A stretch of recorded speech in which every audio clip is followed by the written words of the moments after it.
kind of let the cat out of the bag here, John.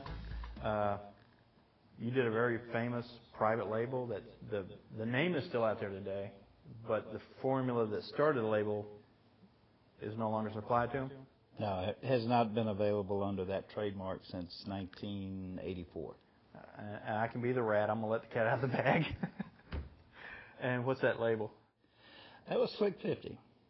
No, you didn't start Slick 50. I've heard that Ethel started it, Ethel Corporation. I've heard that Joe Schmuckatelli started it. Started it. All these different people. So Mr. John Bishop started Slick 50.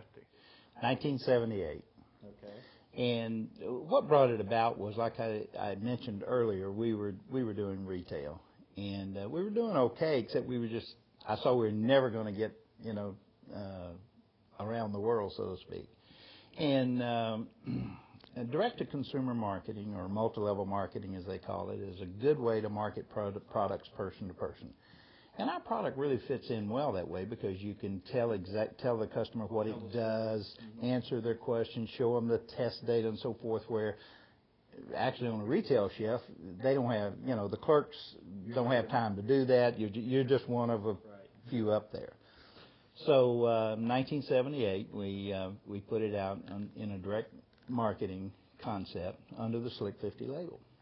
And within 18 months, we were in 32 countries. And that's how some of these foreign tests came along? Yes, exactly. That's where some of the foreign tests came about.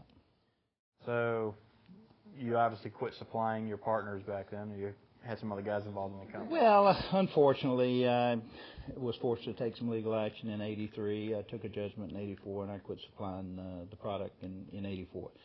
The unfortunate thing is I did not trademark the trade name under my manufacturing company. And that name is still out there today? It's still out there today. And it has changed hands a few times. Right. But a couple of big oil companies owned it for a little while? Oh, yeah. Yeah. Quaker State bought it in 94, I believe. And then Pennzoil bought Quaker State. Now Shell bought Pennzoil. So Shell actually owns that trademark. But, I have two documents that said that, even Pennzoil and their Jiffy Lube said, you're not supposed to sell Slick 50. And that was based not on your formula, but on the formula that was prior to them owning it. Okay. All right. That was prior to them owning it. Yeah, because that was the product that came along after I stopped supplying them. It caused some problems, and what was it, in '89? You sued them again and made them take all the claims off. '89, I sued them again and got a cease and desist because they was using my documentation testimonials to sell the product, then marketed under the Slick 50 label. Yes. So straight from the horse's mouth, you started Slick 50. You don't supply them today. No. And the formula that you did supply them is the one that actually foundationally formed and, I guess, kicked Slick 50 off back then? Oh, it was. That was it. That was the foundation. Yeah, sure.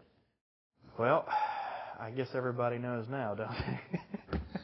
Well, that was a marketing company, and nobody really knew who I was or anything. There was really no need for them to know at the time. It was just that was a marketing concept, and that was the product that was marketed and did very well and went all over the world. And then, unfortunately, things happened that should have happened, and I had to take some action, and then, unfortunately, the product was no longer available to the people under that label. So consumers today probably still think they're getting the good stuff. Some do, until they use it. I've heard that I don't know how many times, but it changed. It's different. It's not the same. Right.